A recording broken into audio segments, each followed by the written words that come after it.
Саламатсыздар ма, қазақ елі? Бізге келген жаңа ақпарат бойынша әкем 2,5 жылға сотталды. 2 жыл 6 айға дейді.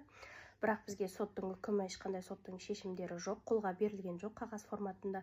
Және Қазақстан Республикасы бізге ешқандай арыздарға немесе әкемнің ісіне айланысуды тоқтатты. Себебі екі ел арасындағы қатынасты бұздыңдар деп. Сонда өзіміздің мемлекет, біз кодекс өзіміздің бар, рәмізімізді алған күні, біздің конституциямыз бекітілген күндері біз Қытайдың республикасы, Қытайдың бір кішкентай автономиясы болып, Қытайменен осындай күшті сыбайлас байланысты өткіземіз.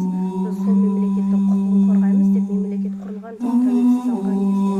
Тәуелсіз алған кезде ата-бабаларымыз әрбір қазақ халқы, қазақ құқықтары, қазақ халқының әрбір қаны осы жерде өмір сүріп, осы жерде өзінің ең байтақ жерін сақтап, осы жерде өркендеуін, қаншама қан төгілді соның арқасында. Сонда біздің қазіргі үкіметте отырған әрбір азаматтар, ол кісілердің айту бойынша, осы шешемнің Шеризат Гүлдария ту өртеу ісіне байланысты әкеңе деген көмек тоқтатылады, сендер әкесіз өсе беріңдер деп айтып отыр.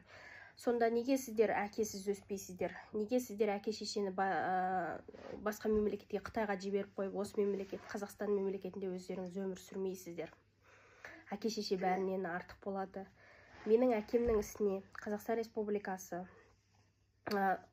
сонда Қытайдың байланысы бірінші орында, ал біз мені Қазақстанның азаматы бола тұра, әкем Қазақстанның азаматы бола тұра, өзінің құқықтары орындалмай, Қытайдың талабы бірінші орында тұр. Сондықтан Қазақстан Республикасының әрбір халқы бізді көріп отырсаңыздар, бізге көмектессеңіздер, осы істі барынша үлкейтуге тырыссаңыздар, видеоны жан-жаққа таратсаңыздар, бізге көмек және де әрбір құқық қорғау органдарын белгілеп кетсеңіздер, бізге ашық жауап берсін, бізге азаматтық құтқарып береді, немесе өз видеомен ашық айтсын. Маған Қазақстан Республикасының әрбір азаматтары Қытаймен салыстырғанда ештеме емес.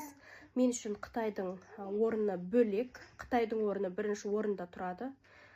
Өйткені біздің Тоқаев президент Қытайдан оқып келген, біздің Қытаймен деген байланысымыз ол сөзбен, іспен айтарлықтай емес, жүрекпен дәлелденіп жатыр деген осындай видео жазба жариялаңыздар, немесе өздеріңіздің азаматтарыңызды, Қазақстан Республикасының азаматын құтқарып беріңіздер. Әлімнұр Тұрғанбайұлы, ешқандай қылмысы жоқ, қылмыссыз, толыққанды Қазақстан азаматы. Бостандық тілеймін. Және айта кетерім, сіздер әрбір өсек, біз Қазақстан халқы енді өсекке жақынбыз ғой, өзімізден келген әрбір оралман қандастар, сіздер бізге көмек бергеннің орнына әрбір өсекті айтып, 2,5 жыл өте кетеді, өте кетпейді 2,5 жыл біз үшін. Әрбір адам әке шешесін басқа жерге тастап қойып 2,5 жыл көрмей өтсін, немесе 2,5 жыл оны елемей өтсін, түрмеде отырсын. Біздің үйге әкеп саңыздар әке шешелеріңізді. Сіздер 2,5 жыл көрмеңіздер, біз сіздер үшін оңай болса. Біз сіздердің әке шешелеріңізді түрмеге қамап қояқ, біз үйде түрме жасайық. Менің бауырым Әлімнұр Қытайда қамалып жатса, Қазақстан Республикасында менің жеңгем сотталып жатыр. Бұл үйде асыраусыз жоқ, ешқандай еңбек күште жоқ. Әзір бұл кісілердің жағдайы қиындау.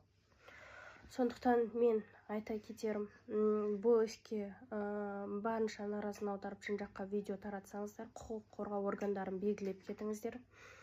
Бізге ашық жауап берсін, біздің әкеміздің елге қайтуына көмектесін, және де бізде сот болайын деп жатыр. Шеризат Гүлдария шешем және Ата жұрт партиясы мүшелерімен бірге ту өртеу ісі бойынша осы Қытаймен ұлтараздылық себебімен деп айтып жатыр ғой. Сондықтан бұлар тағы да осы Қытайды алға тартып отыр. Сонда өзінің азаматы, 19 азаматы Қытаймен бірлестіргенде, Қытаймен салыстырған кезде ештеме емес. 19 азаматты біз Қытай үшін, Қытаймен осындай байланыс үшін өзіміздің 19 азаматымызды, кейін келе рәмізімізді, кодексімізді, заңымызды, бәрін сатуға біз дайынбыз деп отырсыздар. Сондықтан да шешемдердің осы Ата жұрт партиясы мен өзімнің шешемдердің соты болғалы жатыр. Соған жоғары назар аударып, құқық қорғау органдарына және бізге де видео жазба тастап көмектессеңіздер, Қазақстанның осындай әрекетсіздігіне. Осы видеоны жан-жаққа таратсаңыздар, және де әрбір журналистерге, Қазақстанда тұрып жатқан, жүргізіп жатқан тележүргізушілерге бір ұсынысым болып тұр. Бізде 21 күні сот болады. Сол кезде Талдықорған сотына барып сұхбат алсаңыздар бізден, осы іс ары қарай қалай болады. Біз әрбір басқышты Қазақстан халқы өздеріңізбен бөлісе отырамыз.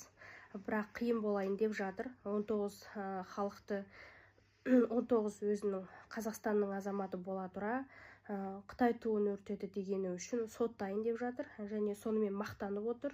Біз барып сөйлестік өзіміздің әкімменен. Соның өзі айтуы бойынша біз Қытаймен байланысымыз өте жақсы еді. Осы істен кейін болмай қалды, что-то не то болды. Сондықтан сіздер сотталуларыңыз керек деген сияқты сөздер айтуда. Сондықтан да халқым, сіздерден өтініш, бұл істі барынша көтерсеңіздер, бізге көмекке өте мұқтажбыз.